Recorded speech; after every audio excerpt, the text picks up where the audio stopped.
100%-დან მხოლოდ 5% შემთხვევაში ჩამითვლია, რომ პაციენტს მართლა ჭირდებოდა საქართველოსთან წასვლა. აბსოლუტური უმრავლესობა, რაც რის გამოთაც მიდიან პაციენტები საქართველოსთან ფარგლებს გარეთ. დობის ნაკლებობა დარეულია სისტემა და ჩემი საქმის მაგალითად 70% არის ზოგადი გასტროენტეროლოგია, რაც უნდა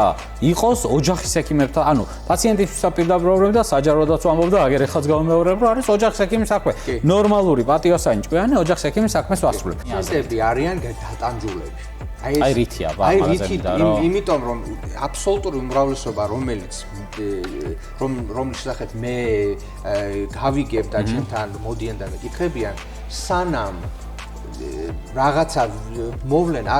არიან ნაყოფები ძალიან ბევრ სპეციალისტებთან ამოცლებიდან ხვდები რომ ამ პაციენტს აქვს ისეთი ტიპის წლული რომელიც არის კრონისტვის ძალიან დამახასიათებელი და რაღაცა და მაგრამ პაციენტს მაინც უჭირს იმის გადაწყვეტა რომ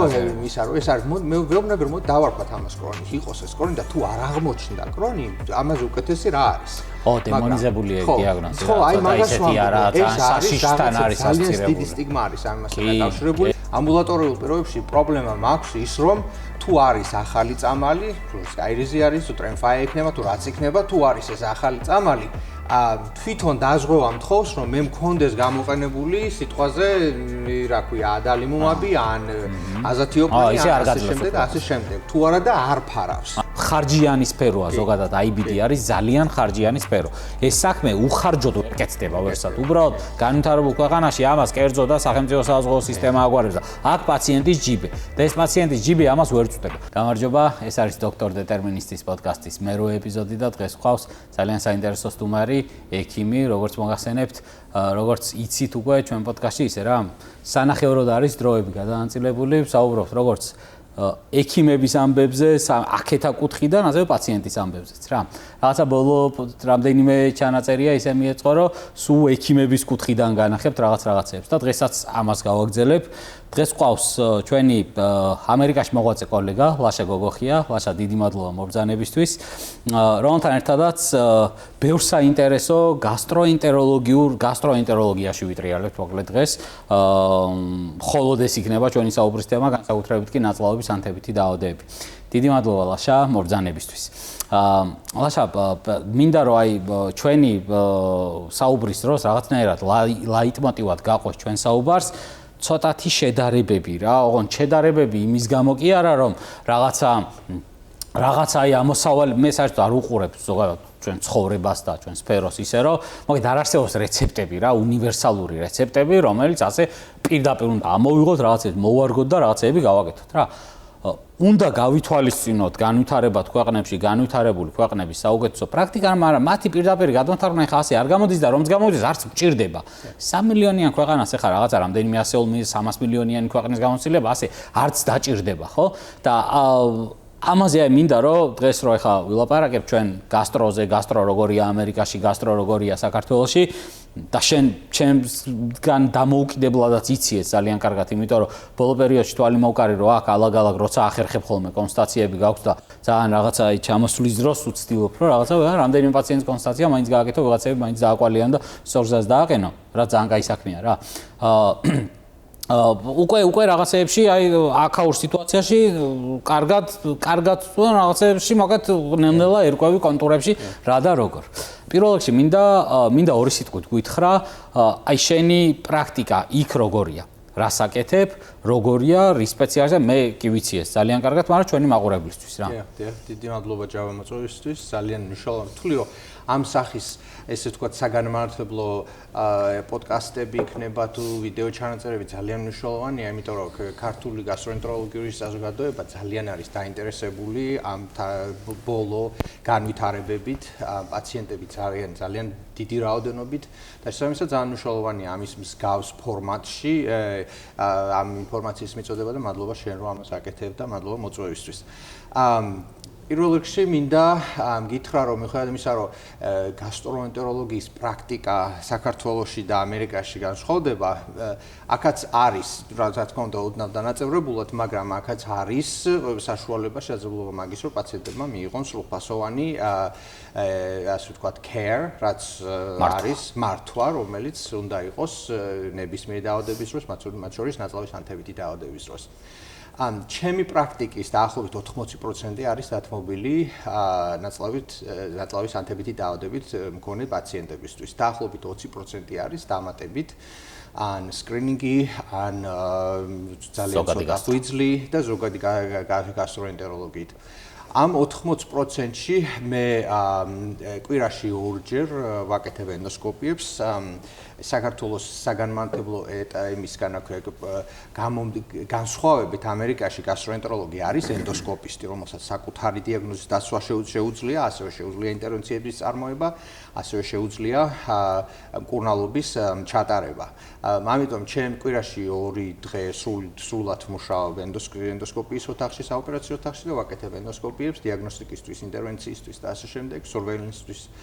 და ასე შემდეგ და კვირაში მეორე 2 დღე მუშაობ კლინიკაში, სადაც ვნახულობ ამ პაციენტებს და ერთი დღე არის ადმინისტრაციული დღე, რომელიც ეთმობა რეზიდენტების სწავლებას,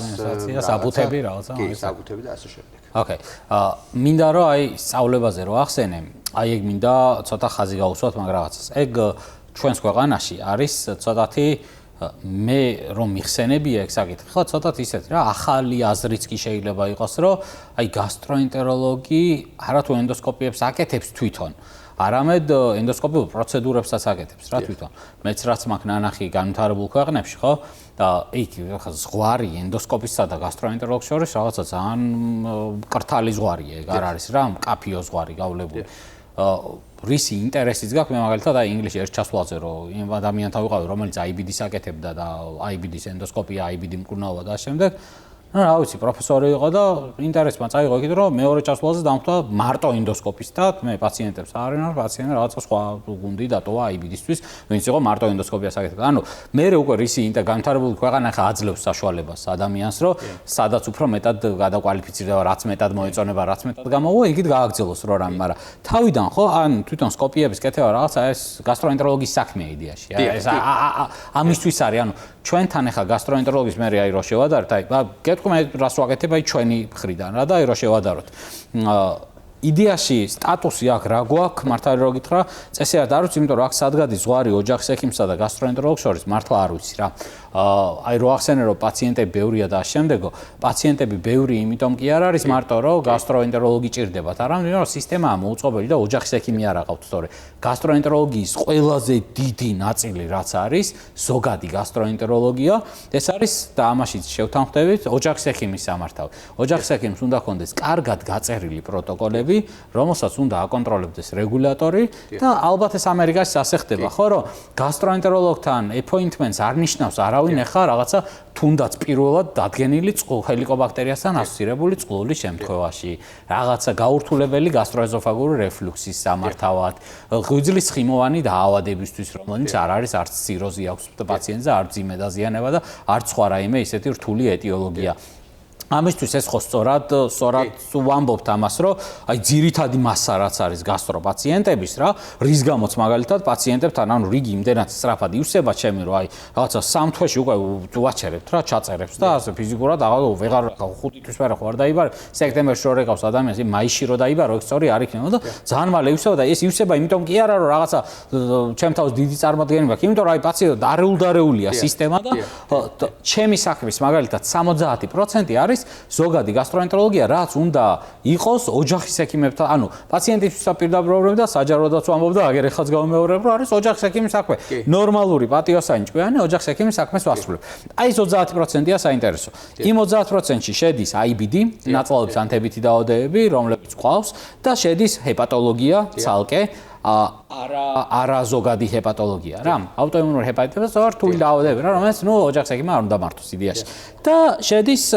ნეიროგასტროენტეროლოგიური გასტროფსიქიატრიული პაციენტები რომელთაც ასევე ის ჭირდება რა ოჯახის ექიმის კონსულტაცია შეიძლება არ იყოს რა სხვა რაცა და სხვა რა სპეციფიური მიდგომა ჭირდება რა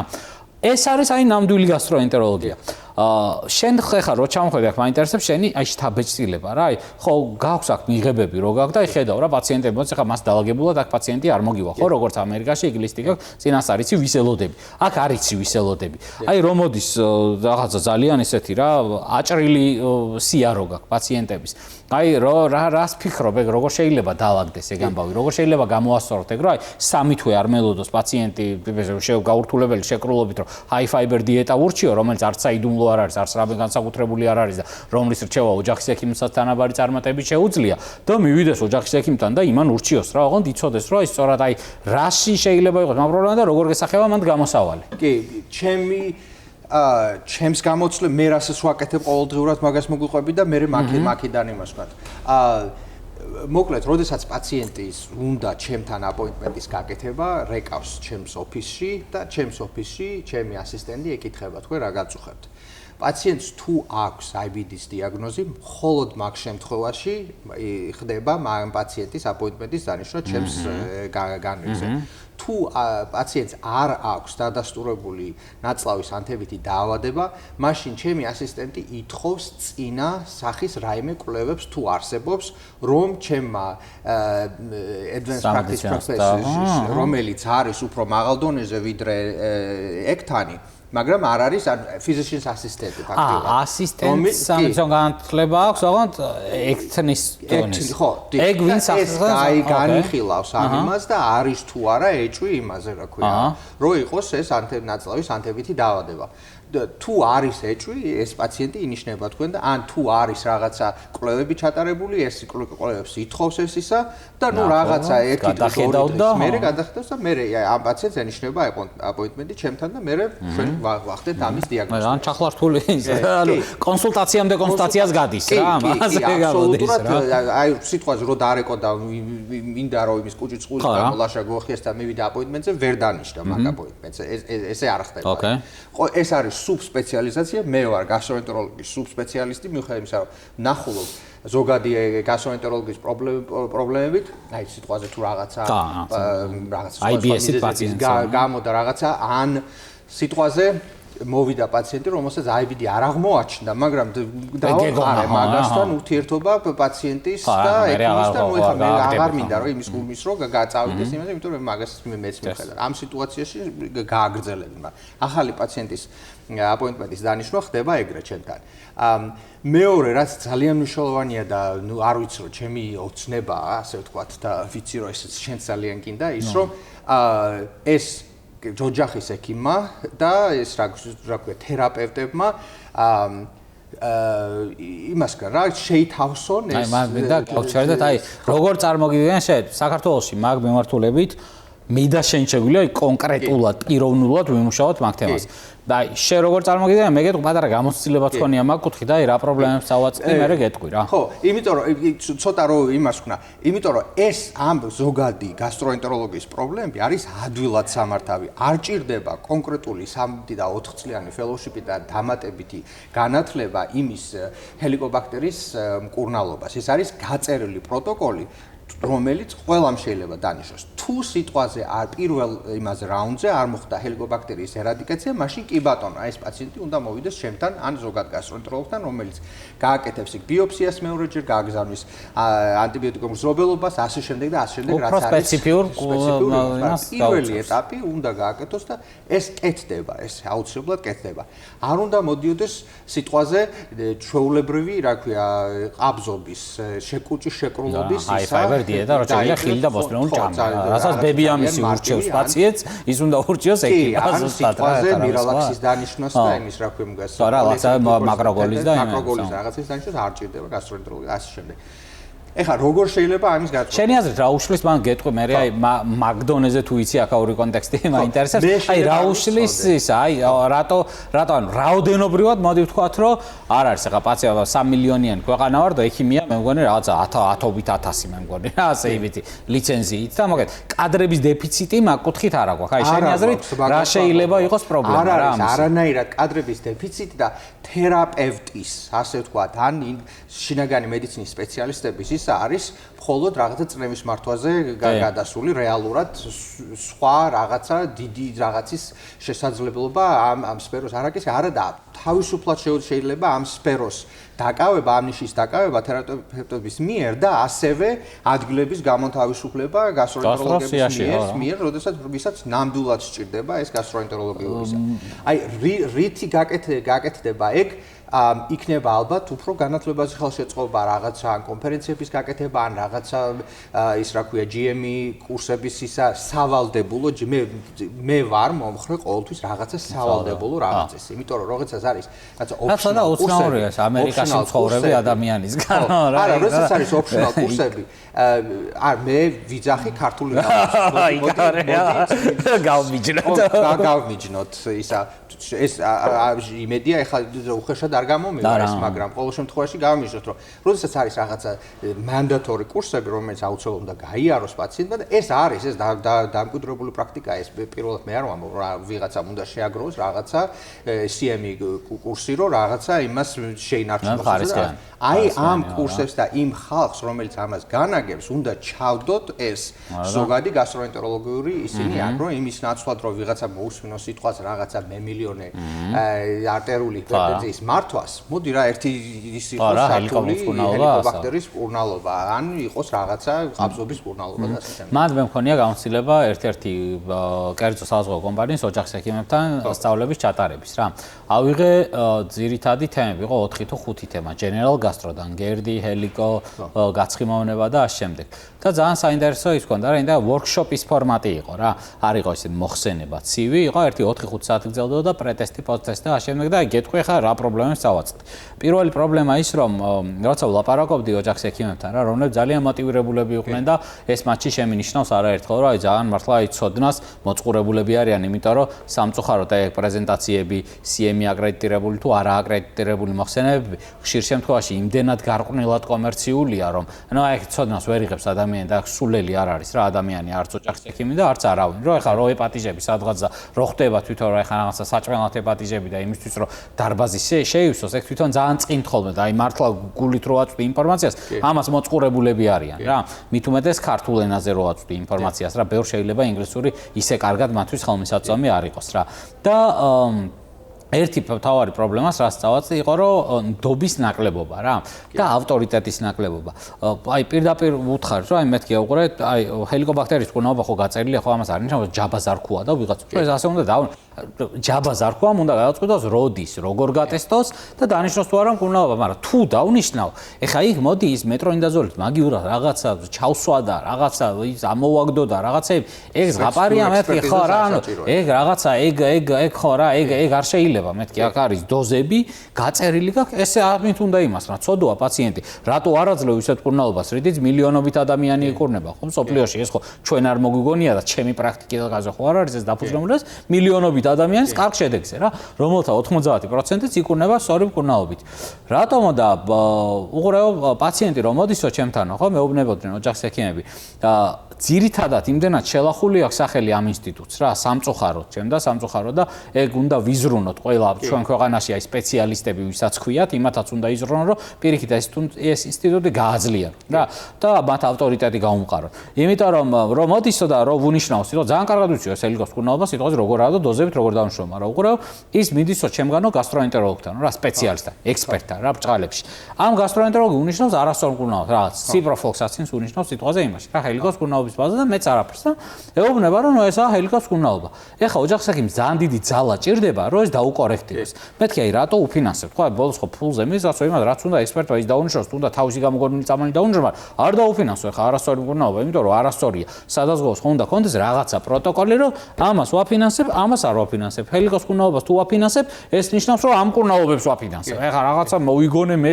ის ხო არ უნდა დაუფინანსო ეხა პაციენტს წოდოა ხო მას დააზიანებ ადამიანს რა და რატო იმაშევდა რატომ და ცალკე პაციენტი დამირეკავსო გინებითო ცალკე ის ექიმი და სპეციალისტი დამირეკავსო გინებითო და არა მაქვს ფიზიკურად ამის არც ნერვები არ მაქვსო არც ავტორიტეტია არც ძალა არ მაქვს ამის რომ ერთი იმას ეჭიდავე ამას ეჭიდავე და რაც არის აკეთებენ სპეციალისტი უნდა მიდის სპეციალისტთან ანუ იმდენად არასწორად ქვია რაღაცეებს სახელები რომ ყველა იბნევა მე რა აქ რო პირველ რიგში მინდა რომ აი ჩვენი საუბრის დროსაც გაიგოს აქ მაყურებელმა რომ საქართველოში საერთოდ სპეციალისტები იდეაში რასაც ქვია ეხა სპეციალისტ მე რასაც ვეძახი, მაგეთები არა ვართ. იმის გამო კი არა ვართ, რომ რაღაცა სულელები ვართ, ჭკუა არა გვაქვს, აზარტი არ გვაქვს და ამ შემდეგ. იმიტომ რომ არ გაგვივლია შესაბამისი სწავლება. IBD-ის სწავლება ეხა რომ მოყვებით, აი შენ რამდენი გაიარე, რამდენს გადიან ბრიტანეთში, ამერიკაში, მაგდენ ფიზიკურად არ გამივლა, ხო ვიცი მე რაც გავიარე აქ რა. რა IBD საერთოდ შეიძლება არც იცოდა იმ ჩემმა ლექტორმა, ვისთანაც დავდიოდი და მიწევდა შეხედა, ხო, რა IBD-ზეა საუბარი, ხო? და სწავლება აქ ვინც არის ვინმე ნორმალური ექიმი, ყველა არის თვითნასწავლი, ასე აზარტული, წავიდა, წიგნის კითხვა არ ეზარება რაღაცა, სულ თვითგანვითარებაზე ზრუნავს. ასეთ შეიძლება განათლების მიღება. უბრალოდ აი ნელა მიიღებ და უფრო ქაოტურად ჯობია სისტემატიზებული იყოს განათლება, რომ ვიღაცა იყოს პასუხისმგებელი, რომ всё, აი შენ თუ გაივლი ამ იმას, შენ გერქმევა GI ექსპერტი, IBD ექსპერტი, ჰეპატოლოგი და ამ შემდეგ. აქ შინაარსები დაცლილია, ცნებები დაცლილია შინაარსისგან. და ამიტომ პაციენტი იბნევა მერე. მაგიტომ მინდა რომ გავაგებინოთ ახლა პაციენტებს, რომ მიდის გასტროენტეროლოგთან, აი ის გულისხმობს გასტროენტეროლოგში შეიძლება სულ სხვა შინაარსებს და აქ სულ სხვა რაღაცა ხდება. სულ სხვა რაღაცა ხდება, მერე ისეთი ნონსენსი გამოდის ხოლმე, რომ გასტროენტეროლოგმა ვიღაცამ შეიძლება 40 წამალი დაუნიშნოს იმის გამო, რომ კორუფციულ გარიგებაშია შესული ფარმაცევტულ კომპანიებთან და პაციენტს ეგო პაციენტი ინსტიტუციას ენდობა, სახელს ენდობა, იმა რა იცის, კარზე გაწერია გასტროენტეროლოგი პროფესორი გაწერია და მორჩა და ეხა მოდის და ეხა იმის მაგდენი ინტელექტი რო კონდეს რო შეამოწოს იმასაც და მანდირევა, აი მან გამოსწორების გზას დროში ვხედავ, დრო რო გავა გამოსწორდება, მაგრამ აი იცი რა სურვილია საჭირო და ჩემი და შენი მე და შენ და რამოდენიმე კიდე ვერაფერს ვერ ვიზავთ. ჯერ დღეისათვის ვინც არის რაღაცა ესეთ მენეჯმენტის და რაღაცა ლიდერშიპ პოზიციაზე არის ის ხალხი, რომელსაც სხვანაირად აქვს ნასწავლი, ხა სწორადაა ნასწავლი, არასწორადაა ნასწავლი, თუ როგორაც არის მუშაობს ის თუ არ მუშაობს, ეს არის რა დღევანდელი რეალობა საქართველოში. უბრალოდ ჩვენ უნდა ვიმუშაოთ იმ ხალხთან, რომელთაც მიხედავთ ალბათ ცოტა ძნელი იქნება მუშაობა ამასთან, მაგრამ რაღაცნაირად მოვიპოვოთ ის ურთიერთობის შესაძლებლობა, რომ ვიმუშაოთ ამ ხალხთან, რომელსაც აქვს საშუალება, რომ რაღაცა ან გაიდლაინის შეცვლის, ან რაღაცის შეცვლის, რა. არ ვიცი ეს ტექნიკურად როგორ მოხდება. მეც მან მანდატორულ რაღაცებს ვემხრობი რა. მაგრამ ზუსტად აი მაგაზე რა. ცოტა აი ბრძანებას რა. რაღაცა უხეშარევას რა ცოტა. რაც რა მინდა გითხრა, მანდატორული განათლება ამერიკაში არის ძალიან ძალადობას. ხო, რა თქმა უნდა, ყოველ წელიწადში ერთხელ მე მიწევს აბა ლიცენზიის დამტკიცება რომ იმსახურება ვიცი მაგდენი რომ ის რაღაცა მინიმალურ სტანდარტს აბა აქ არ ამოწმენ ლიცენზია რო ავიღე ვაღის მარებს შო აღარ კითხულობს არავინ რა სასიგიზია შეიძლება შემილია მე გავხდე დურგალი ეხა ერთი 20 წელი მიუძღვრა დურგლობას და 21 წელს დაუბრუნდე მედიცინას და არავინ არ შემეკითხება პაციენტს მივიღებ ისევ რა ანუ სიგიჟე ანუ არავინ არ პასუხისმგებელი ხო ეხა მაგ ანალოგის რა გითხრა მაგრამ ყოველ შემთხვევაში ეს მანდატორული გამოცდები იქნება იმიტომ რომ გამოცდა როდესაც გააქვს უნდა მოიმზადო უნდა წაიკითხვა რაღაც უნდა გააკეთო და ეს ამის მსგავსი რაღაცა რომ დაწესდება რომ სიტყვაზე მაგრამ ამისი ნება უნდა იყოს არა მარტო ჯაბა და ლაშასგან არამედ სახელებს არ ვიტყვი იმანას იმასკენ მან შენ კერძო ინიციატივების უფრო გჯერა ჩვენს რეალობაში თუ სახელმწიფო ინიციატივები? მე მჯერა უფრო სახელმწიფო ინიციატივით, იმიტომ რომ ზოგადად ჩვენ რეალობაში, აი ჩვენს რეალობაში სხვა არ ვიცი, შეიძლება ვწდები, მაგრამ ჩვენს რეალობაში თუ არ არის სისტემური ცვლილება, ინდივიდუალური ცვლილება არ შეცვლის სავარაუდოდ. აი მაგალითად ასე რო წარმოედგინო, რომ აი რომელიღაც სადაზღვომ თქვას ასე და გახდეს აი opinion maker-ი რომ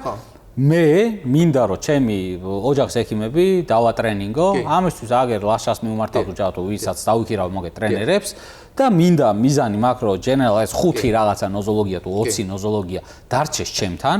გავაკეთო ამ ექიმების სუპერვაიზინგი, მაგრამ სისტემა ავაწყო რა, რაც აწყობადია ძალიან ისე რა, დაალაგებულად მარტივად. და ჩემგან რო გერდიანი პაციენტი რომ მოხვალ წინასწარ გეცოდინება რომ აი ამ ფარგლებში დაგიფინანსდება ყველაფერი რა. გაწყობს თუ არ დაეზღვა სხვაგან. აქ დაგიფინანსდება რა, გინდა ლაშა დაგინიშნოს, ჯაბა დაგინიშნოს, აი PPI-ის ემპირიული ტრაიალი რაღაცა 2 თვე დაგიფინანსდება. ჰელიკობაქტერის აი ეს მკურნალობა დაგიფინანსდება. წინასწარ მექნება პროტოკოლები. ხო, მაგრამ კერძო საზღვაოში, აი მე უფრო იმედი მაქვს რა, აი კერძო ინიციატივა სახელმწიფო იმეების, აი იმდენად კორუფცია გამეფებული, ახლა ყოველ მეორე დღეს ვიღაცას იჭერენ რა, იმდენად კორუფცია თვითონვე არ იმალება უკვე რა, ეს კორუფციული ამბები. იმდენად გამეფებულია რა, აი უბრალოდ აი მართლა იმედი მეკარგება. მაგ ტრენინგზე ახლა სახელმწიფოს იმას მოგიყვება რა და ანუ წარმოიდგინე ენთუზიაზმი და რაღაც ტრენინგი ჩემთვის მოვიფიქრე პრეტესტი, პოსტტესტი, კურსი შევქმნი, ყველაფერი არაფერს არ ვითხოვ. სახელმწიფოსგან არც ფულს, არც დახმარებას და ვრეკავ სამინისტროს მაშინ გავიგე რომ თურმე იწყებოდა CMI კრედიტებით ისა. და მეთქი რა გაიას ოჯახის ექიმებისთვის ბარემ CMI კრედიტებიც ექნებათ ისე რომ მისმენენ და ისე რომ მოდიან ბარემ CMI კრედიტებს და კარგ საქმეს გავაკეთებთ ჩაეთვლებათ კიდევაც ოფიციალურად რამეში თქო. და დავრეკე სამინისტროში დავიწყო კონტაქტი CMI კრედიტების კურსის აკრედიტებასგან. აი მასე შეურაცხყოფილა თავი მართლა ძალიან ცოტა ჯერ ვიგზვი რა თავად აი როგორი ადამიანური ურთიერთობის პრობლემაა იცი რომ აი და მე ნერვები გეშლება რა რომ უყურებ რომ ხარ სპეციალისტი შენთვის აკეთებ საქმეს შენი ინიციატივით შენი იდეით არავისთვის არაფერი არ გითხოვია არავის არაფერს არც ფულს თხოვ არც არაფერს და აკეთ კიდე ვალიგედება ვიღაცისგან ასე თითით გელამარაკება ეხა ის მომიტარე რაღაც მეთქი საბუთები საიძე არ დევს არაფერი რა აი რა კითხვა მარტივი რომ რა მოვიტანო მეთქი აი სა რა აგრეთ ხომ და რაღაცები მოვაგროვო CV რაღაცა ჩამონათვალი საბუთების არ არის მეთქი რომ მა PDF-ში გამოვაგზავნო ან ამოუბეჭდო მოვიტანო რაღაცები და ჩაიწერეთ და მაწევ ქუჩაში ვდგავარ მე ან ზამეთ მომეცი ლინკი გამომიგზავნი მეილზე გამომიგზავნე სიგიჟე სრული რა ძაღლად არ გაგდებენ რა და თან мотиваციას რო ხედავ მე მან როგორ წარმომიდგენია იცი რომ სახელმწიფო ჩვენნაირი ქვეყნის სახელმწიფოს მოხელე რო ხარ უნდა იყო პატრიოტი და უნდა თქვა რომ აუ რა კაია რა ვიღაცა ის სულ თავისით მოდის სპეციალისტი კაცო სულ არ უჭირდება არც ხვეწნა უჭირდება რა ოპოზიციურადაა განწყობილი და მიუხედავად ამისა თავისით მოდის რაღაცას იმაშვება ანუ საქმის გაკეთება უნდა რა ვალიდაცია უნდა იმ საქმის მეტი არაფერი ისიც ხვისთვის ვარ მე უთხარ რომ მე ფეხებზე ვიდია CMI კრედიტი ექნება თუ არა იმას მაინც მოდის მეთქი იმ კურსზე ის ადამიანი ხო და არა და პოსტი არ მოგწონს რა რომ არ გიდგება ვიღაცა ზარმაცულად ზის და ასე გიყურებს რა რომ აი თუ არ გინდა წადი და ხო ასე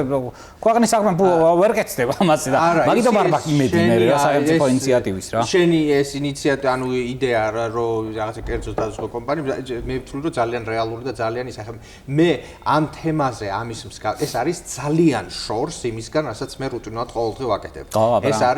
ეს არის უბრალოდ აი ესე brainstorming-ი მე რაღაცა ისა, იმიტომ ამასაც ყოველდღე არ ვთქვი. შესაბამისად, ის იდეა რასაც შენ ამბობ, რომ ეს რაღაცა დაზღვე კომპანიებთან რაღაცა, ეს იქნება სადაზღვე კომპანიისთვის ფინანსურად მომგებიანი. ხარჯ ეფექტურია ის იმიტომ რომ პაციენტი შენთან რომ მოვიდეს, მე როგორც წარმოგიდგენი არ ვიცი თუ ცდები, შემისწორე, პაციენტი უნდა ნახოს რაღაცა primary care დოქტორი და მე იმან უნდა მოსწეს მიმართვა გასტროენტეროლოგთან და რაღაცა ეს ერთი იმის ბაიპასზე ან ექიმთან. აი ეს ყველაფერი რომ დაიზოგება ამისგან ფული და ამას რომ გაიგებს სადაზღვე კომპანია, რომ ფულის დაზოგვის შესაძლებლობა არის, მე მგონია რომ სადაზღვე ყოფილებაც არ გაიზრდება ის თვითონ ოჯახის ექიმმა რო ააწყოს უფრო კარგი სერვისი, უფრო შესაძლებელი არ არის კლინიკებში საშინელებები ხდება ხოლმე რა, მუშაობენ ხშირად ექიმებს რიგი არ აქვს მოწესრიგებული, ცოცხლა რაღაცა 60 პაციენტს იღებენ დღეში, 80 პაციენტს და რაღაცა ზაღლად არ აგდებენ მართლა პაციენტს და ცოდო არ არის, მე იმას არ ურჩევნია რომ იმას რა შეინტერესა ჯაბას ნახავს ულაშას, უნდა რომ გერძე ვინმე მიშველეთ რამე და დაუნიშნე რა თუნდა ეხა თუ თვითონ არ მოგთხოვს ძალიან და რაღაცა იმას სპეციალურად უნდა ვიღაც ადამიანის ნახვა, it's okay, აკრძალული არ არის, მაგრამ უმეტესობას არ მომდება ეს რა. რეგიონებში ესე ხდება, მე მგონია რომ ესე ხდება, იმიტომ რომ რეგიონებში არ არის ეხა სამეგრელოში ეხა მე ზუგდიდელი ვარ და იქ ავრი ვარ, წალენჯიხის რაიონი არ არის, გასტროენტეროლოგია ეხა იმედის არ არის. ის ყველაფერს მართავს ეს primary care დოქტორი. ხო და აი რაღაცა იქ უფრო ეგ მოდელი იქ უფრო მუშაობს მართალი. იმიტომ ეხა ჩემი მეგობრები რო არიან რაიონში რომ მუშაობენ აი ეს კლასიკური primary care რაც არის მაგით ისინი ყველაფერს იმასებენ და რაღაცას რო გაუჭირდება და რაღაცა ხან რაღაცას კითხავენ ხან რაღაცას და მე თუ რაღაცა გაჭირდა და ვეღარ აკეთებენ მე უშვებენ თბილისში იმიტომ რომ ამის ფიზიკური ბარიერია იმიტომ რომ პაციენტი იქიდან აქ რომ ის რა ქვია წრო წარმოვიდეს ეს არის ფიზიკური effort და ის რა ქვია ფინანსური დანახარჯი და რაღაცა და ყველას ურჩევნია იქ იყოს მაგრამ აქ ვინაიდან ძალიან ბევრია გასტროენტეროლოგი, ძალიან ბევრია primary care დოქტორები და ასე შემდეგ და ასე შემდეგ რა აქაური პრობლემა უფრო ისაა. ეგ ევოლუცია მას სისტემის მასე ჩამოყალიბება მოიტანა ძალიან ბუნებრივად მოხდა ასე რა. ამ პოსტსაბჭოთა პერიოდში როცა მოხდა კოლაფსი ყველაფრის ადამიანებმა ნახეს რომ ნუ დაფასებული უფრო სპეციალისტს ქვია რა. ანუ დაფასებული ქვია რაღაცა პროფესორს, რაღაცა გასტროენტეროლოგს, დერმატოლოგს, ვიღაცებს რა, ვიღაც სპეციალისტებს და ზოგადად ზოგადად ექიმს ყველა უყურებდა რომ რაღაცა თერაპევტი ხელწამოსაკრავი ვიღაცა ტიპია რა რომელსაც არც ხელფასი ექნება არც პროფესიული ღირსება ექნება არც არაფერი და ამიტომ ბუნებრივად ახლა ცოტა აბსურდული სიტუაცია შეიქმნა რომ სპეციალისტები აქვს ყავს ძალიან ბევრი მე მახსოვს რომ ინგლისში რო პირველად ვიყავი ერთხელ ძალიან ისეთი რა ცინიკოსი და ძალიან მაგარი კაცი იყო მეცნიერი იყო ეგ რა უფრო კლინიცისტი არ იყო და რაღაცა რას აკეთებოდა იმაში და 30 წლის ვარ თუ რაღაცა და ჰეპატოლოგიას მექნა ჰეპატოლოგიასო აგერო შეხედეო ამასო და მანახებს ვიღაცა 40 წელს გადაცილებულ ადამიანს ჯერ კიდევ ერთი 100 კოლონო უნდა გააკეთოსო კოლონოს მე ჰეპატოლოგზე მეუბნება ღვიძლის ექიმს ეგენ უნდა გაიაროს და მე ახლა დისე PhD-საც დაიცავს რაღაცა მე გახდებაო ჰეპატოლოგიო და თქვენთანო რაღაცა ძალიან მალე ხდება ხო აი მეთქი გამარჯობა შენი მალე ხდება იმიტომ რომ არ არის ის სწავლება არაფერი არ არის ის 3 წელი რო ხარ ფორმალურად ის არაფერს არ გასწავლიან რა სწავლის პროცესი რამდენი ხანი გაგრძელდა ბარემ მინდა რომ ჩაგეკითხო შენი პოსტდიპლომო ინსტიტუტის მერე იქ სწავლების პროცესი რა ხო სწავლის პროცესი რეზიდენტურა 3 წელი ყველამ რომელიც არ არის ქირურგიული სპეციალობები ყველამ უნდა გაიაროს შინაგანი მედიცინის რეზიდენტურა 3 წელი ეს მანდატორულია ვერ გახდები სპეციალისტი თუ პაციენტი არ ყავს ნამართი საავადმყოფოში თუ არ იცი პრაიმერი კეარ და თუ არ იცი რაღაცა ბაზისური რაღაცეები სადა კარდიოლოგიურ პაციენტთანაც გაქვს შეხება და ყველაფერთან ხო იმაშვება ხოლმე კვდება ხოლოს სიცილით კაცო რა ყველაფერი საიდან როგორ იციო არ შეიძლება რომ ყველაფერი რო იცოდეო არ შეიძლება და სტერეოტიპი აქ როგორია და არ შეიძლება იმიტომ ხალხი არ დაგიჯერებს რომ რაღაცა ეს განა მე რაღაცა ექსპერტიზა მაქვს სიტყვაზე ნევროლოგიის ისა თავის ტკივილის ძალიან რთული თემაა თავის ტკივილის ისა მაგრამ ეხა მარტივ თავის ტკივილის იმას ნევროლოგთან არ გააგზავნის და პირველად დახმარებას გაუწევ ან თუ არ ვიცი კონკრეტულად ვიცი რა უნდა გაკეთდეს და რაღაცა ეს იმიჯინგი უნდა გაკეთდეს და ასე შემდეგ აქ პოსტსაბჭოთა სივრცეში კიდევ როგორია სტერეოტიპი თუ არ იცი აი გეტყვი ხა რომ განვითარებულ ქვეყნის წარმომადგენლებს პირიქით მაგაზე დასცინიან მე არასდროს არ დამიცინია მაგრამ ხალხი რა ვინც ვერ ერკვევა ამ საკითხში რომ ის რა ისა რაღაცა ფრჩხილის ექიმია იმის ნაწლავის ერთი მონაკვეთის ექიმია იმის ექიმია იმის იქით არაფერი არ იცი რომ ჩვენ გვაქვს დიდი განათლება არა და პირიქითაა და კაიქენი რომ ახსენი რომ მეც მასე მინახავს რომ იმაში რა ქვია ენდოსკოპიის კაბინეტში მინახავს ინტერნისტი რომელიც ამბობდა რომ GI-ს საერთოდ არ უაპირებო რა და ასწავლიდნენ მაინც რა იმას რა ქვია გასტროსკოპიას და კოლონოსკოპიას მაინც და ანუ მაინც გადიხარ რა პირიქითაა ეგ რომ ფართო ცოდნა გაქვს და იმ 3 წლის მერე ივიწროებ ხო კი იმ 3 წლის მერე მიდიხარ საით 3 წელი მუშაობ კი არა და სწავლობ რეზიდენტურაზე ინტერნალ მედიცინას ამ 3 წლის მერე აკეთებს სპეციალიზაციას იქნება გასტროენტეროლოგია ეს იქნება კარდიოლოგია ეს იქნება რაღაცა სხვა რაღაცები და ამ 3 წელს ანუ 6 წელი ამ 6 წელს რო დაამთავრებ დამატებით 1 წელი არის სუბსპეციალიზაცია ჰეპატოლოგია IBD ასეები ხო ან ინტერვენციული გასტროენტეროლოგია რომელიც არის აქედან იწყებ და ავიწროებ ძირითადად არის პანკრეატო-ბილიარული ტრაქტის ისა და მე advanced პროცედურები როგორც არის ენდოსკოპიური ქირურგია და ასე შემდეგ გამოგდის ალს ერთი 8-9 წელი სწავლებაში რა მართლა სწავლებაში თავიდან ზოგადად დაიწყე მე დავიწყე მე კიდევ უფრო დავიწყე სადაც გინდა გაჩერდები თუ გინდა ჰოსპიტალისტი დარჩები ჩააგდე ან რისერჩის გაკეთება თუ გინდა რომელიც აუცილებელია სხვა შორის რისერჩი თუ გაქვს და გინდა რომ აკადემიური კარიერა გააკეთო ექსპერტი იყო ვიწრო იმისი ხო რაღაცა სპეციალიზაციაში აუცილებლად უნდა გქონდეს რაღაცა გამოცდილება იმის რაში დრო გინდა სამედიცინო კვლევათა რაშიც დამატებით დრო და ასე შემდეგ ხო და ნუ საბოლოო ჯამში გამოდის ძალიან ბევრი წელი მაგრამ აი ესეა რა ასეა ხო ესეა და სამაგიეროდ მაგას რო გაივლი აი მე იცი რომ ამას ტყუილად არ გადიხარ რა იდეაში გარანტირებული იმ კუთხით გაქვს სამუშაო რომ ნუ ყველა სჭირდები ხა IBD მაგაცლიან სწავლებას ის ხო არ გადის მილიონი ადამიანი გადის თითზე დასწრელი ადამიანი და ხა მაგ დასაკარგი კადრი სად არის ხო ხა პაციენტები ძალიან ბევრია და ყველა ვარიანტში გაქვს სამუშაო ერთი წელიწადში ერთხელ არის ერთი ადგილი ერთ ადგილზე არ არის რომელსაც აქვს ეს პროგრამა IBD-ს არასოდეს არ გამიგია რომ ერთზე მეტი იყოს ისა და ის ერთი და ეგერ ყოტები ისე როგორაა განაწილებული ბარი როგორ აი ესე ადგილს კლინიკა აცხადებს თუ ხო კლინიკა აცხადებს და აი ეხა მე რო გადავედი კორნელიდან სტონიბრუკში 4 წლის განმავლობაში არ ყავდა IBD-ის ექსპერტი არ ყავდა რა მოდი შევასრულო, ყავდა ერთი IBD-ის ექსპერტი, რომელიც ასევე არის პროგრამ დირექტორი გასტროენტეროლოგიის და ეს ქალბატონი იყო გაწერილი რაღაცა მილიონ რაღაცა და 4 წლის განმავლობაში ვეღარ მოძებნეს IBD გასტროენტეროლოგი როისა და ზოგად კი უნდოდა და ზოგად გასტროენტეროლოგიას ქონდა აღებული რაღაცა მარტივი кейსები და მე დანარჩენს უშვებდნენ ისეთ ცენტრებში, სადაც ვისაც ქონდა ეს ექსპერტიზა. ახლა მე რომ მივედი უკვე შეიძლება. ახლა მინდა გადმოვიდეთ იმ თემისკენ, რაც აი ორივეს საერთო ინტერესია და რითიც იდეაში გადავეკვეთეთ კიდევაც ერთმანეთს. IBD-ს და ნაწლავის ანთებით დაავადებებს. გქონია აქ შეხება ჩვენგანაც, პირადად ჩვენგანაც საქართველოში კრონის და კოლიტის მქონე პაციენტებთან რა. აი პირველ რიგად თავში მოგივა რა. აი რა ხდება ყველაზე მეტად თვალში, აი რა პრობლემა აქვს პაციენტს, აი რა სად ვიჭედებით ყველაზე მეტად ჩემი აზრით. პაციენტები არიან დატანჯულები. აი რითია, მაგაზე მინდა რომ იმიტომ რომ აბსოლუტური უმრავლესობა რომლის შესახებ მე გავიგებ და ჩემთან მოდიან და მეკითხებიან, სანამ რაღაცა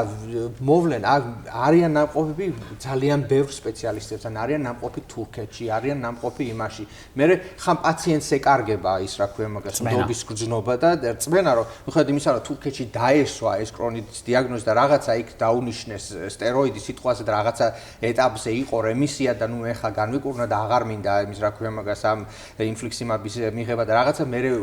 ეჭვი შეაქტორ ნამდვილად არის თუ აი ეს რაღაცა კონკრეტული დომხალს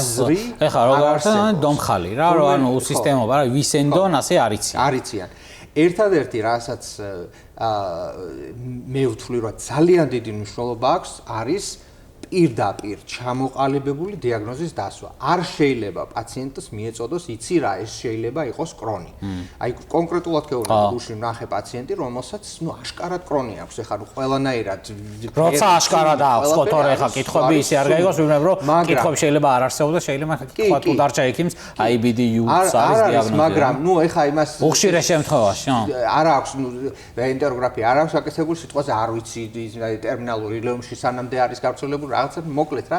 რაღაცა ის არის, მაგრამ ეხლა გამოცვლებიდან ხვდები რომ ამ პაციენტს აქვს ისეთი ტიპის წყლული, რომელიც არის კრონისთვის ძალიან დამახასიათებელი და რაღაცა და მაგრამ პაციენტს მაინც უჭირს იმის გადაწყვეტა რომ ისა რომ ეს არის მე ვეუბნები რომ დავარქვათ ამას კრონი იყოს ეს კრონი და თუ არ აღმოჩნდა კრონი ამაზე უკეთესი რა არის დემონიზებული დიაგნოზი რა ცოტა ისეთი არა საშიშთან არის ასწირებული ძალიან დიდი სტიგმა არის ამასთან დაკავშირებული იმიტომ რომ დიარეა ეს რა ქვია მაგას პაციენტები რომ მეუბნებიან ეს რა ქვია მაგას ძალიან დიდი ბოდიში მაგრამ დიარეა მაქვს და რაღაცა განავალი და ისა რა ქვია ადამიანო გასტროენტეროლოგთან რო ბოდიშის მოხდით ტელეფონში განავლის უფრო მეტი სურათი მაქვს ვიდრე საკუთარი ბავშვების და სრულიად გულწრფელად გეუბნები ამას სისხლიანი განავლის სურათები ჩემს ტელეფონში გაცილებით უფრო მეტია ვიდრე ჩემი საკუთარი ბავშვების ხო და აი ეს გავსი რაღაცაები რა ეს უფრო არის დამოკიდებული იმაზე რომ სისტემურად არ არის ეს სადა არის ექიმებში შეამჩნია ხა აქ რასაც უყურებ რა ექიმებს ხა როგორც გაიცა ინტერეს სპეციალური IBD გვაინტერესებს რა აი მოდი რამე ვისწავლოთ ამ კუთხით კი და მე ძალიან მიხარია იცი როგორ მიხარია დღეს ძალიან ბევრ გასტროენტეროლოგს შევხვდი და აი ყველას მოხსენება დღესაც მქონდა წყლოვან კოლიძე და რაღაცა ყველა ინდივიდუალურად მოვიდა ჩემთან და რაღაცა კონკრეტული შეკითხვა ქონდა რაღაცა კონკრეტულისა და არის ძალიან გეფი არის ძალიან დიდი რა ამაში და ძალიან დიდი ინტერესია და ეს ხალხი თან არ ამბობს რომ იცი რა მე არიჟინებს რომ იცი რა მე უნდა გავაკეთო მე არ ვიცი ეს არის ჩემს ექსპერტიზას ცილდება და ეს ძალიან კარგია უკვე ეს ძალიან იმიტომ რომ ეგ ანუ IBD-ზე ხა ჩემგან არ გესწავლება და მინდა რომ მაყურებელს გაიგოს რომ მოკლედ ეგ შეიძლება მე-19 საუკუნეში იყო ასე მაგრამ დღეს მედიცინაში და განსაკუთრებით გასტროენტეროლოგიაში და განსაკუთრებით IBD-ში მულტიდისციპლინური მუშაობა არის იმდენად წახალისებული და წახალისებული კი არა მანდატორული და აუცილებელი რომ ასე არ არის რომ ვიღაცა ერთი ადამიანი იჯდეს და აბა მოდი მე ვარ IBD-ის ექიმი და მარტო ყველანი მე დამემორჩილეთ მასე არ არის IBD-ზე ვერ გაკეთდება ფიზიკურად იგინდა კოლეგების თანამშრომლობა ერთად გაერთიანება ოღონდ საერთო ღირებულებებზე უნდა თანხმდებოდნენ რა ის კოლეგები რა ანუ მართლა ინტერესი უნდა იყოს და მაგოთხით ისე თუ შეხედავ ჩვენ ქვეყანას ახლა პრობლემებზე ვსაუბრობთ და ახლა კიდევ ვისაუბრებთ კიდევ გვაქვს ბევრი დრო ამას სალაპარაკოთ ვსაუბრობთ, მაგრამ ამ პრობლემებზე ხა წუწუნით და ტირილით კი არ ვსაუბრობთ. ეს პრობლემა არის გამოწვევები, ანუ მაგისტვის ვართ იდეაში ამ სფეროში და მაგისტვის ჩამოდიხარ ხოლმე შენც აქ და მაგისტვის არც მინდა, მე წასვლა და აქ მინდა ისა, რომ მაგით ვიღებ სიამოვნებას, რომ რაღაცა გამოწვევა გამოასწორებ, მე ის სიამოვნებ რა სიბერეში, რომ ხედავდი რომ ეს იყო და შენი ჩარევით რაღაცა გახდა, ეგ ალბათ მოგვანიჭებს მე რაღაცა დონის სიამოვნებას რა. ამიტომ ეს ვინმე არ ანუ ზოგადად ხა ადამიანი როცა პრობლემებზე საუბრობს, ეს კარგია რა, ანუ ეს ნიშნავს იმას, რომ მაგ პრობლემები გამოსასწორებელია. პრობლემებზე თუ იმისთვის გამოსაუბროს, რომ ხა თავი იქოს, ეგ სხვა საქმეა, მაგრამ პრობლემებზე საუბარი არის პრობლემების იდენტიფიცირება, მათი მოგვარების პირველი გზა არის რა. IBD-ზე მინდა IBD-ის პრობლემები, აი რა მოხდა თვალში, კიდევ ეგ რო გავაგრძელოთ. რა ერთი არის ეს დომხალი, რასაც ხშირად ვაფრთხილებ პაციენტს რა. აი პაციენტს როცა ვხედავ, რომ აი თურქეთში წასვლაც კი როცა არის, რომელიც არ არის სამაგალითო ქვეყანა IBD-ის მართვაში, ახლა თურქეთი არის, საშუალო იმას რაღაცა კვლევას ვკითხულობდი, ძალიან კარგი, ძალიან კაი სტატია იყო 30 წლის განმავლობაში, სხვა მულტიცენტრული თურქული კვლევა იყო IBD-ზე, რა ხდება, კოჰორტა იყო უბრალოდ აღწერილი რა. და ძალიან კარგი იყო რომ ნახე იქ რომ იქ ვინები იყვნენ ავტორები რა და რაღაცა კლინიკების იყო რა ჩამონათვალი. არც ერთი ის კლინიკა არ მეცნო რომელსაც ქართველი პაციენტები დადიან. ეს ქართველი პაციენტები დადიან რაღაცა კერძო კლინიკებში რომელსაც აქვს კომერციული მიმზიდველობა და რომელიც ისაა რა. სწორად აკეთებ პაციენტების მე როდესაც ვაკეთებ რეფერალს საზღვარგარეთ მე ყოველთვის ვეძებ რაღაცა რაზე მუშაობს ეს ხალხი და რა ისა აქვს რა ქვია პუბლიკაციები რა აქვს და თუ პუბლიკაციების მიხედვით მე ვეძებ კონკრეტულ იმას ეგ ექიმი მინდა მისცე პაციენტებს ძალიან კარგი ის იქნება რა ეს შეიძლება ეს ექიმი არ იყოს აჟიბადემში ან არ იყოს იმ ლივ ჰოსპიტალში არ იყოს რაღაცა მემორიალში თუ რაღაცა რა ტურისტული ის რა სასტუმრო სადაც აქვს და მაგრამ ამ პიროვნებას აქვს გაცილებით უფრო უკეთესი გამოცდილება ვიდრე ბეჩეტის ავადებით მყავდა ერთი პაციენტი საქართველოში რომელიც იყო რაღაცა საორჭოფო ის იყო რომელიც იყო ბეჩეტი ვლინდება როგორც კრონი და ძალიან რთული და სადიაგნოსტიკო არის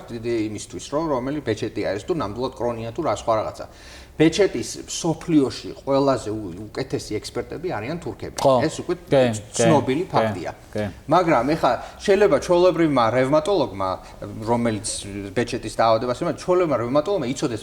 ბეჩეტის შესახებ, მაგრამ მე როდესაც ჭირდება ექსპერტ ოპინიონი, რომ პაციენტი საქართველოდან მიზანმიმართულად წავიდეს იმას, არ მინდა რომ მივიდეს იმას, რა ქვია, რაღაცა რენდომ იმასთან, ხო?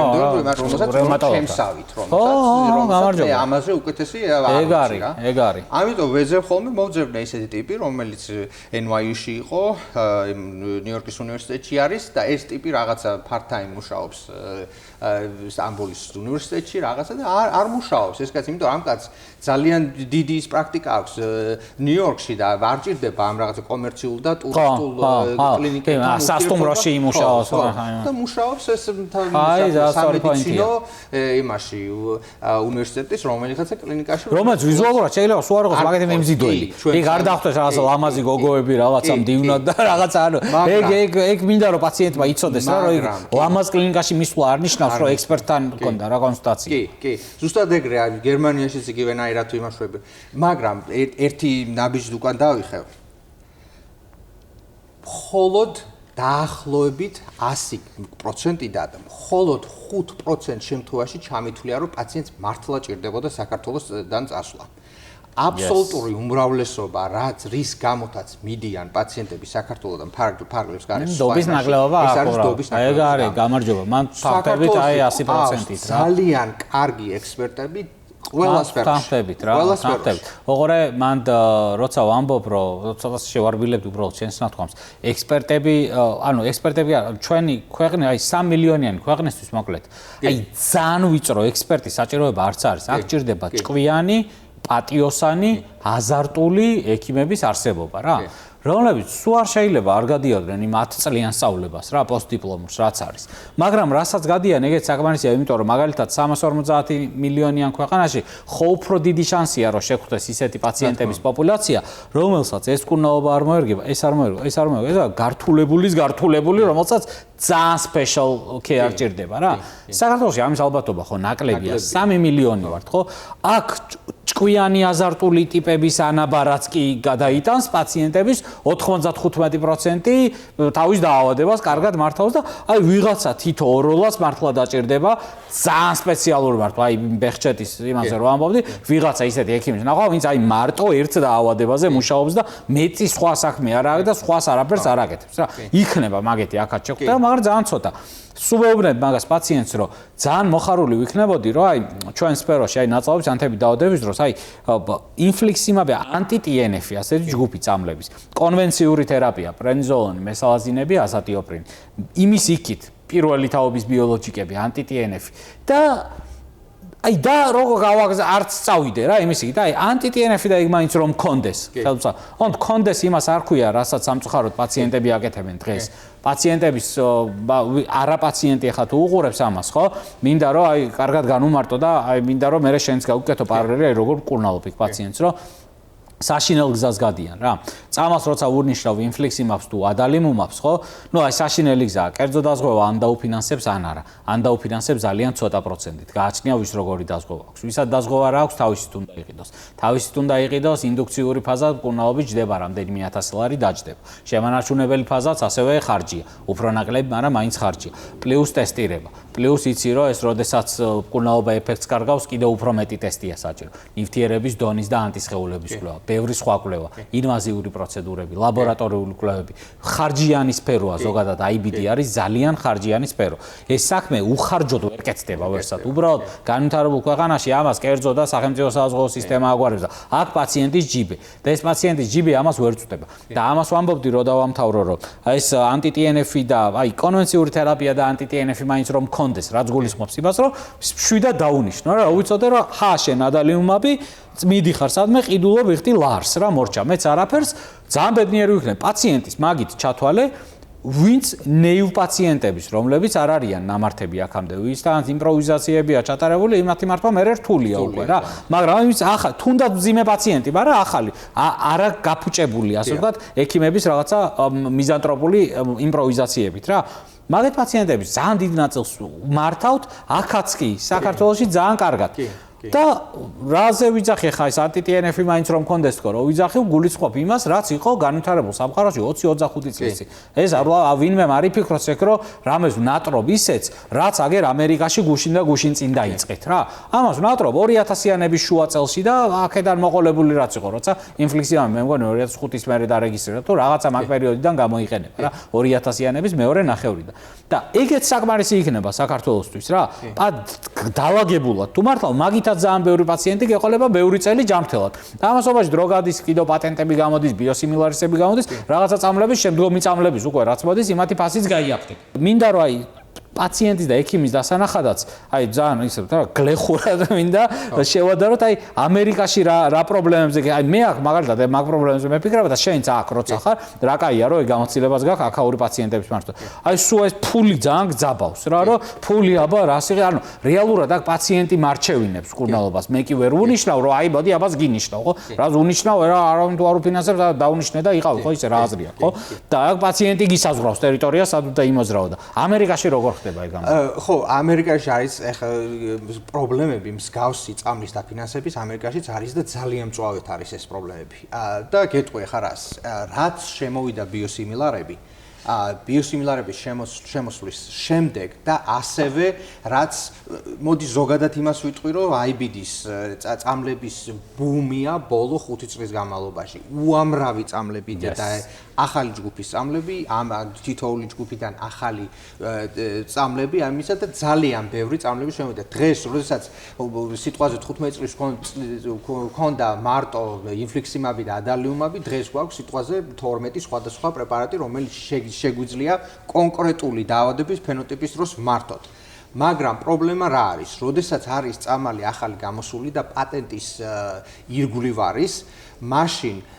ეს რა თქმა უნდა ღირს გაქილებით უფრო ძვირი სიტყვაზე რენვოუკი რომელიც არის უპატაციტინიბი ძალიან ძვირფასი პრეპარატი და ძალიან ძვირი ღირს სკაირიზი რომელიც არის რიზანკიზუმაბი ძალიან ძვირი ღირს და იმან და სხვადასხვა კომპანიებმა მოიფიქრეს ესეთი რაღაცა რომ შენ მე რო უპატაციტინიბი დაგინიშნოს უნდა კონდეს ნახმარი წარსულში ინფლიქსიმაბი უნდა კონდეს ან 1-2 ოფცია მაინც კი რამოდენიმე რაღაცა უნდა კონდეს ნანახი რომ ეს იმას ეს სადაზღვევო კომპანია ამას ამართლებს იმით რომ ამის ჯერეთი ძვირია და ამის სამეცნიერო კლინიკური გამოცდილება არის რომ ჯერ ისინი უნდა ცადოს როდესაც უფრო advanced therapies უფრო გამოცდილება მეტი evidence იმაზე გვაქვს თელი სამედიცინო და კლინიკური საზოგადოება თანხმდება იმაზე რომ პირველი მკურნალობა IBD პაციენტში უნდა იყოს ყველაზე ეფექტური მკურნალობა. ოპტიმალური ყველაზე ოპტიმალური. მე როდესაც ვიცი რომ მეიო 3 წლოვანი კოლიტით საავადმყოფოში დავსვი ამის დიაგნოზი ვიცი რომ ამ პაციენტის ალბუმინი არის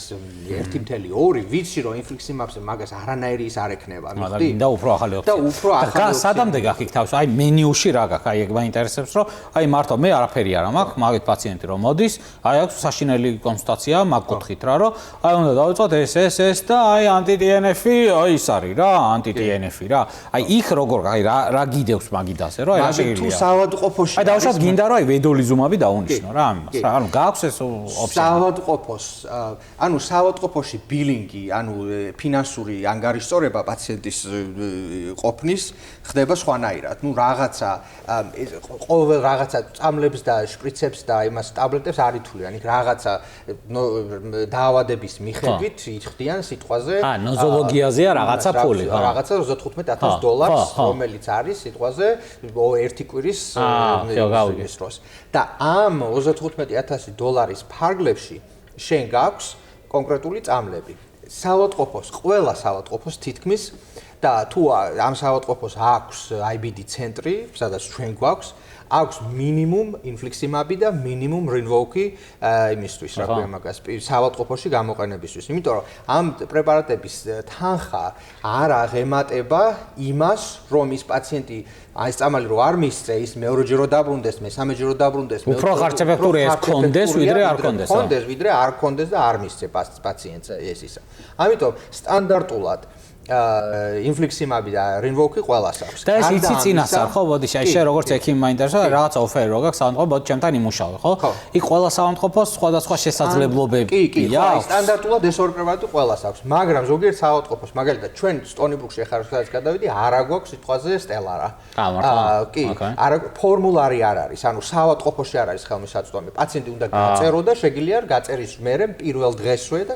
გამიკეთებია უამრავჯერ, როდესაც ვიცი რომ პაციენტს არ უშველის რა ან პაციენტი არის exposed უკვე ერთხელ უკვე მიუღია და უჭირდება რაღაცა სკაირიზი რომელიც არ აქვს ახლა საავადმყოფოს არაფინანსებს ამ წელს პაციენტი გამიწერია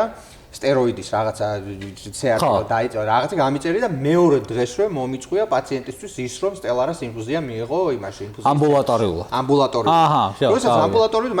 მაშინ უკვე პრობლემა არაა უბრალოდ საავადმყოფოს არა აქვს წოლი არის პაციენტს აქვს ლიმიტირებული ოკეი მაგალითად კორნელში რომლის IBD ცენტრი გაცილებით უფრო დიდია ვიდრე ჩვენი IBD ცენტრი ახლა სადაც მანამდე მუშაობდი სანისა იქ სტელარაც არის და იქ ვედოლიზუმი არის ბოდიში ვისი ფულია იქ ვინ აფინანსებს მაგას საზღვაო ხო და კერძო თუ სახელმწიფო ორივე კერძოც და სახელმწიფო რა წილია ამერიკაში იმას რა დაზღვევას არ აქვს უფლება რომ რაღაცა რომელიც არის essential medication ის რომ მაგის უარი რო თქვას იმაზე არ არის უბრალოდ რაღაცა კონსენსუსს მიაღწიეს საავადმყოფო და იმან რომ ეს essential medication არის ინფლიქსიმაბი და ის რა ქვია მაგას წოლი არისთვის ეს მექნება რომ რამე თუ ძალიან გინდა რომ გავწერ მე დაუნიშნე რა და იმ სხვანაირად გაატაროს ანუ ეს ის არის საავადმყოფო სისტემაში როდესაც outpatient არის როდესაც ამბულატორი არის ამბულატორიულ პირობებში პრობლემა მაქვს ის რომ თუ არის ახალი წამალი თუ სკაირიზი არის თუ ტრემფაი ექნება თუ რაც იქნება თუ არის ეს ახალი წამალი თვითონ დაზღვევა მთხოვს რომ მე მქონდეს გამოყენებული სიტყვაზე რა ქვია ადალიმუმაბი ან აზათიოპანი ასე შემდეგ თუ არა და არ ფარავს მაგრამ ამის რა ქვია ლუფოულიც არსებობს რომ შენ ექიმს ჩვენ ყველა გასტროენტეროლოგებს ყავს ის რა ქვია სტაფი რომელიც სპეციალურად ზის და მათი მოვალეობა არის რომ გააკეთოს prior authorization ანუ დოკუმენტს ითხოვს და დაზღვევა მე ამას არ ვიხდი სანამ შენ არ დამიმტკიცებ რომ ეს ნამდვილად ხო რომ ნამდვილად ეს არის ის პრეპარატი რაც მაინც გჭირდება ეს არის ან ექთანი ან ის არის რა ქვია PA physician's assistant რომელიც მოვალეობა არის რომ ეს საბუთები შეკრას და წერილს ძველი მკურნალობები რაღაცეები გაიდლაინები რაღაცეები და და აი ამის მერე უკვე იწყებს იმას არის შემთხვევები როდესაც განსაკუთრებით ცუდი ინშურენსი აქვთ დაზღვევა აქვთ პაციენტებს მაშინ იმაშვები რა ბიოსიმილარებზე არის ყოველთვის მაგრამ ბიოსიმილარებზე ის არის როდესაც სიტყვაზე ვნიშნავ იმას რემიკეის რომელიც არის ბრენდი იმის ინფლიქსიმაბის რომელიც ორიგინალი ინფლიქსიმაბი მეუბნებიან ხოლმე რომ არა გამოიყენე ბიოსიმილარი არის და მე არ მინდა იმიტომ რომ პაციენტი არის ამ პრეპარატზე და არ არის მილიონი კვლევებით არის დადასტურებული რომ თუ რაღაცა მუშაობს პაციენტისთვის არ უნდა შეცვალოს ლოგიკაც მაგაზე არ უნდა შეცვალოს მიუხედავად იმისა რომ კლინიკური ეს შეიძლება მაგრამ არ უნდა შეცვალოს რა ეს დადასტურებულია და ამ როდესაც დაზღვევა მაიძულებს რომ შეცვალო არ სიამოვნებს კი არ სიამოვნებს მაგრამ სხვა გზა არ მაქვს და ნუ გადამყავს და პაციენტები ხშირად ნორმალურად არიან და ჯიბის ფულით პაციენტი მე როგორც ვთქვი არ არსებობს არავის არ შემთხვევაში იმიტომ რომ იმდენი ხარჯი და მაგითოს 20000-ის გადახდა იმაში და წამლის და ნუ მაგის ფული არ არსებობს ფიზიკურად შეუძლებელია არ აქვს მნიშვნელობა რა გაქვს ხელფასი ახლა და აქ რომ მუშაობ ხოლმე ახლა მაგ ტემპით არ მუშაობენ როგორც იქ რა ახლა ისე უფრო კეთილინების მუშაობა და აქ სადიჭედები ახლა და არა აქ სადიჭედები აი რო უყურებ აი რამდენად გაწუხებს ეგ პრობლემა ძალიან გაწუხებს აი როგორ ნიშნავ მაგალითად აი კრონიანი პაციენტი მოვიდა სიტყვაზე აქ და როგორ მიდიხარ წინ ხო ძალიან მაწუხებს იმიტომ რომ პაციენტის პირველი შეკითხვა არის ეს რამდენი ხანი უნდა მივიღო და ეს არის ძალიან დელიკატური პასუხი რომელიც უნდა გავცე და მიწევს იმას რომ ეს უნდა მიიღო ხანგრძლივად და მაინც რამდენი ხანი მე ვეუბნები რომ უნდა მიიღო მინიმუმ 5 წელიწადი უნდა იყოს სრულ რემისიაში რომ მე ოდნავ მაინც დავფიქრდე იმაზე რომ ეს წამალი ცოტა იმას ვქნა რაღაცა გაუიშვიათო დოზირება ან რაღაცა მაგრამ ძალიან ცუდი აზრი მაქვს ამ რეკომენდაციის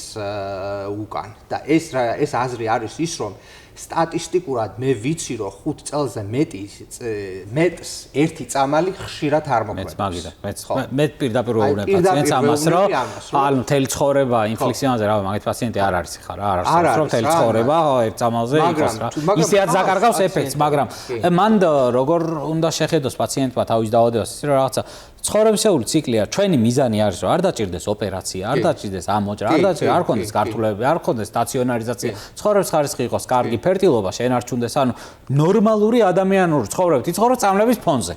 ისე რომ ამ წამლებითაც არ დაზიანდეს ეგ ამის IBD პაციენტებს არ უჭირთ ამის ისა წამლების მიმღებლობა აქვს ეს არა ის ფლეარი იმდენად დამღლელია მათთვის რა რომ ხო რა მასე მაგრამ ერთადერთი რაც მიჭირს ხოლმე არის აი ტექნიკურად არ ვიცი როგორ შეიძლება პაციენტმა აი სიტყვაზე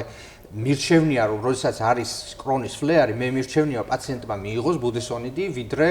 პრედნიზონი არ არის ხო იმისა ბუდესონი საქართველოს უნდა იცვალონ რამდენიმე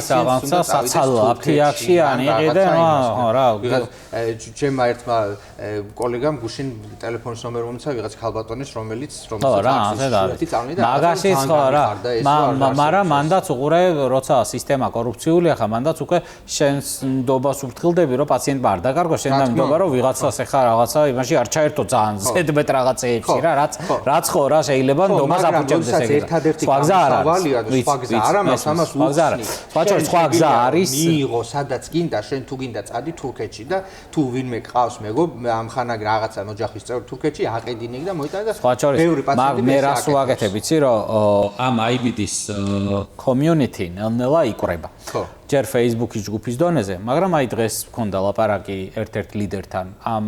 ნაწილობრივი დაავადებების მქონე პაციენტების რომლებიც უკვე აი ასოციაციას ქმნიან წყლულოვანი კოლიტის და კრონის დაავადების პაციენტების ეროვნული ასოციაცია რაც არის ძალიან მაგარი საქმე იმიტომ რომ აი ცოტა ოფიციალურად მე პირადად ახლა პროგრესის მჯერა მაგ კუთხით მართალი რო გითხრათ ცოტა პესიმისტურად უყურებ პროგრეს მომავალს ჩვენი სახელმწიფო სტრუქტურებისგან, ჩვენი სამედიცინო საზოგადოებისგან. იმიტომ რომ ბევრი პრობლემა აქვს რა ამ ბევრი პრობლემა აქვს, მაგრამ თუ რაღაცა ჩვენ შეიძლება უნდა ვეცადოთ, იმიტომ რომ არ ვეცადოთ აფერია გამოვა. ხაზი არ მაქვს გადასპონი. უბრალოდ აი იქ პაციენტის ცხოვრებაა რა, იმას პაციენტს თავის ახლა მე მაგ დროს ხვანაირად უყურებ და პაციენტი სხვანაირად უყურებს რა. და უფრო მეტად მე იმედებ, აი მაგალითად ცელიაკიის ასოციაციამ რაც მიაღწია რა, ეხლა იმ დღეს პოდკასტში მყავდა და მიყვებოდა ქალბატონი რაც და რაზე ვფიქრობდი, იცი, აი მაგალითად რაღაცა სკრინინგი აჭარაში რაღაცა არის ცელიაკის სკრინინგი იმას ბავშვებს და მოზრდილებში ვაუჩერი 200 ლარიანი რაღაცა საქმეები ჩამოთვა სკოლებში ტრენინგი რაღაც საქმეები ჩავთვალე, რაზეც აი ვლაპარაკობ და ვფიქრობდი რომ მეთქი აი ეს საქმეები უეჭველი ექიმებისგან არ წამოვიდოდა და არც მოდიოდა. რატო არ მოფიქრები აქამდე ცელიაკი ახლა იმ სხვა რა მოუჩენია იმ ადამიანს, ხო ახლა აქამდე არ იყო ცელიაკი 90-იანებში და არ მოდიოდა, იმიტომ რომ აი ცოტა რთულია პროგრესი და პაციენტის აქტიურობით წამოვა. იქ პაციენტი რო გაერთიანდებიან პაციენტები და იტყვა რომ წამალი არა მაქვს. აგერ შეხედეთ ჩემი ექიმი ოცნებობს იმაზე 20 წლის წინანდელი წამით მაინც მემკურნალოს წესიერად იმაში რა ქვია 1000-ები რო არ ვიხადოო და მაგდონეზე ვართ გაჩერებული და ამით რო წამოვა აი პაციენტის ნათქვამის დაიგნორება მე უკვე ძალიან რთულია. ამას მოყვება მე ექიმების დაინტერესება, ამას მოყვება მე სახელმწიფოს ჩართულობა და რაღაცა ეს უფრო მეიმედება და ამიტომ ძალიან მინდა დავასაპორტო აქ პაციენტების ასოციაციები. რო შეიკრებიან ასოციაციის სახეს მისცემენ, აი ძალიან მინდა მათთან ერთად გაუზიარო რავი, აი ტრენინგებიც მოუწყო პაციენტების სხვა წამლებს, რომ ზედმეტი შიშები არ გქონდეს, რომ პაციენტის გავრცელებული ინფორმაციას მაინც უსხვანაირი ღირებულება აქვს, ვიდრე ექიმის გავრცელებული ინფორმაციას რა. ამიტომ მე ეგ მეიმედება რა IBD-ში რა. ძალიან იდეალური იდეა ის არის, ძალიან კარგი იდეაა ეს ყველაფერი. ერთი რაღაცა მინდა რომ მოუწოდო შენს მაყურებლებს, რომელიც ამით არიან და ესე იგი ფიქრობენ ამაზე, რომ Crohn's and Colitis Foundation, რომელიც არის ამერიკაში კრონის და კოლიტის ფონდი, აქვს ყველაზე ძლიერი. ნუ სოფლის ცნობილია რომ ეს breast cancer patient advocacy და Crohn's and Colitis patient advocacy არის ძალიან ძლიერი. მართლა მაგდონეზე, ანუ ზოგადად მედიცინაში ყველაზე ძლიერი. მართლა Crohn's and Colitis Foundations აქვს patients advocacy ჯგუფები. ეგ ვიცოდი, მაგრამ მაგე ძლიერი თუ იყო? კი, ძალიან ძლიერები არიან და აქვს კიდე ჩაპტერები, მაგალითად ნიუ-იორკის ჩაპტერი არის Crohn's and Colitis Foundation-ის და რაღაცა მასე და მაგხელა ორგანიზაციაა. კი, ძალიან დიდია და იმდენად მნიშვნელოვან საქმეს აკეთებენ და აი რას აკეთებენ კონკრეტულად. ნიუ-იორკის ჩაპტერის ის რა ქვია ლიზა არის, ის ლიდერი რა თუ ვინც არის თავმჯდომარე თუ რაც არის და ის მოვიდა იმას ძალიან აწუხებდა ის ფაქტი რომ Long Island-ზე არ იყო IBD-ის პროვაიდერი და ეს Long Island-ი ნიუ-იორკია, მაგრამ ცოტა ის არის რა, გრძელი ის არის და პაციენტებს ეზარებათ იქიდან წამოსვლა, ნუ ეხა ვისაც აწუხებს, არ ეზარება, მაგრამ ეზარებათ და ახლოს ურჩევნიათ რომ იყვნენ. და ამიტომ ეს ქალბატონი დამიკავშირდა, ჩვენ ვისაუბრეთ იმაზე, რომ შეგვექმნა რაღაცა, რომ ეს გვეთქვა ყველაფრისთვის, რომ ამ სერვისის მოწოდება უკვე არის შეუზღუდავად ამ ჩვენ საავადმყოფოში, რომ დამაკავშირა იმან სტომანორსთან, იმიტომ რომ სტომა პაციენტებს ვისაც აქვს, ამათი სპეციალური მართვა ჭირდება. ეხლა ჩვენს იმაში სტომანურსის სერვისი გვაქვს, დიეტოლოგის სერვისი გვაქვს, იმის რა ქვია მაგას ფსიქოთერაპიის სერვისი, იმიტომ რომ ძალიან სერიოზული დეპრესიები და ასე შემდეგ ძალიან მოქმედებს ყველაფერი და არის ესეთი იმის რა ქვია colitis რაღაცა psychology group თუ რაღაცა ესეთი მსგავსი ქვია, რომელიც შეგიძლია ნახონ იმას. მე ვურჩევ ამ patient advocacy groups, რომელიც თქვენთან არის, რომ ნახონ ეს ვებსაიტზე, რა რისი გაკეთება შეუძლიათ მან, იმიტომ რომ უამრავი რაღაცის გაკეთება შეუძლია. გარდა ამისა, მე მინდა ურჩიო ერთი რაღაცა, რომ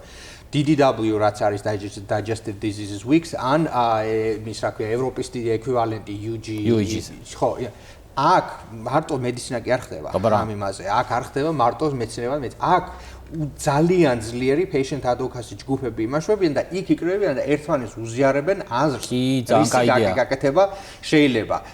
გვიწვევენ ჩვენ როგორც ექიმებს რომ ამისთვის რაღაცა გაუმარტივოთ რაღაცა მარტივ შეკითხვებზე აი რა გჭირდება სიტყვაზე რა არის იდეალურ მდგომარეობაში რა შეიძლება რომ გავაკეთოთ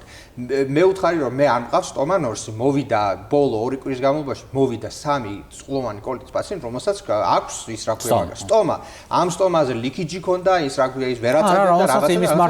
აი ეს პრობლემა მაქვს როგორც მეორე დღეს ეს ხალხი მეორე დღეს გამომიზავნეს იმეილი რომ ეს და ეს აკეთებს იმას მაგარია რა მაგარი კოოპერაციაა რა ძალიან ახლოს მჭიდრო პაციენტი ეკი ყველა ერთად დაუდების ეს არის ხალხი რომელსაც აქვს თავიანთ პირად გამოცლება და ყველაზე დაინტერესებული ვინც არის რა ვისაც ეხება რა და ძალიან დიდი ძალაა ეს თვითონ ექიმებისთვის იმიტომ რომ მე რამდენი ვიწვალე ეხა რომ ის რომ რა ქვია სტომატოლოგი მოგეპოვებინა აი კადრი ხო რა ამის მოთხოვნით უწებ იმაშობა უეჭოლი აი ზუსტად მაგას ვამბობ რა კაია რომ ეგ აღნიშნე და მინდა რომ წავაქეზოთ ცოტათი ჩვენი ასოციაციები რომ ოფიციალური სახე ამას მისცენ და დღეს საბედნიეროდ 21 საუკუნეში მისვლა მოსვლა რაღაცეები ჯერ კიდევ არ არის რთული ხა ამერიკა თუ რთულია ევროპა მაინც არ არის რა ყოველ შემთხვევაში ეს პოდკასტი სამკვირაში დაიდეა მე მგონი და იმედიებაში რა შეიცვლება რა მე ხა მაგრამ ჯერჯერობით შეგვიძლია კიდევ რა წასვლა და რაღაცა მისვლა მოსვლა და არ არის რართული იქ მისვლა მოსვლა მარტო ის ყავის დასალევად მისვლა არ არის საჭირო ნაცნობებია საჭირო შენნაირი პაციენტი რო ხარ იგივე იტალიელი პაციენტის იმის გასწრობა და მაგაში ბა ზუსტად მაგას ყვებოდა ცელიაკის ასოციაციის წევრი აი ასე რენდომ რა ერთი მეილის მიმოწერით საერთოდ რო არავის არაფერი არ ევალება შენგან დავალებული რო არის როგორ შეიძლება აიწყოს რაღაცა საქმე იმას ის მოყოს იმას ის და მე ის რო ხედავს რომ შენ მოტივირებული ხარ პატიოსანი ხარ საქმეს ემსახურები იმის ინტერესია რომ გვერდში დაგიდგეს რა ეს არის დიდი დახმარება ეგ უეჭველი ეგ მინდა რომ აი ამაში იმასვნათ რა ექიმების იმიტომ რომ ჩვენ patient advocacy-ის გარეშე ვერაფერს ვერ გავხდით ამდენიც არ უნდა აბა რა ექიმს არ უნდა მინდა რომ ექიმს არ შეეშინდეს მაგისი ექიმს წერე ისა ინტრიგანი პაციენტი კი არ არის წყალებში რა პირიქით ექიმს აზღვევს ინტრიგანი პაციენტებისგან იმიტომ რომ აზრიანი პაციენტის ორგანიზაცია რო არის ის ექიმის სიტყვას იცავს რომ ექიმი რო რაღაცას ურჩევს და პაციენტს რო ვიღაცა სისულელე ურჩია ეს პაციენტთა ორგანიზაციები ეუბნებიან რომ არა ამ ექიმმა არ გირჩია სისულელე მართლა სწორია და დაუჯერე გააკეთე რა ისე როგორც გეუბნებიან ასე რომ ეგ ექიპირიქით ექიმის ასე პირადი ინტერესიც არის ეგ რა სულ გარდა იმისა რომ საქმე გამოვა საერთოდ რა ლაშა ძალიან დიდი მადლობა დღევანდელი სტუმრობისთვის ძალიან საინტერესო იყო და დარწმუნებული ვარ ჩვენი საუბარი რაღაც ცოტა შედეგს გაიღებს მაგრამ საუბარზე მეტად ჩვენი კოლაბორაცია რა რომელიც აუცილებლად გაგრძელდება კიდევაც საომბალოდ ძალიან დიდი მადლობა ვიქნები და მადლობა შენ ამ შესაძლებლობისთვის რომ გამეზიარებინა შეეცვალა გაიხარ ლაშა ეს იყო დოქტორ დეტერმინისტის პოდკასტი რომელიც ჩაწერილია სივრცე 13-ში შეხვდებით 2 კვირის შემდეგ 4 შაბათს კარგად ვზანდებოდეთ